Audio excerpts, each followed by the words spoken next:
విద్యార్థులారా చూడండి ఎంత క్రమశిక్షణగా పోతాయి. అవి ఎక్కడ వెళ్తాయేమో కానీ మీరు ఎన్నిసార్లు అటెన్షన్ కల్పించి ఒక చేతిని అడ్డు పెట్టినా సరే డైవర్షన్ తీసుకొని మరి అదే వెళ్తాయి కానీ తన లక్ష్యాన్ని మాత్రము ఎక్కడ మార్చుకోలేదు.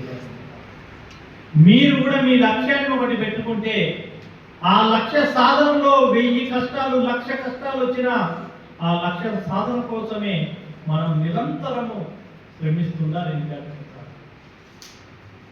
ఈ దేశంలో అబ్దుల్ కలాం గారి జీవిత చరిత్ర మీద ఎంతమంది లేదో తెలియని విద్యార్థులారా ఒకటే ఒక చెట్టు వేసుకొని ఒక పేపర్ బాయ్గా ఉన్నటువంటి ఒక అబ్దుల్ కలాం గారు ఈ దేశానికి రాష్ట్రపతి కాగలిగారు అంటే ఓన్లీ విద్యతోనే సాధ్యమైంది. విద్యార్థులారా ఇంకొకటి కాదు. మనం ఎదగాలి, మనం సాధించాలి, మనం లక్ష్యం నెరవేర్చాలంటే పేదరికం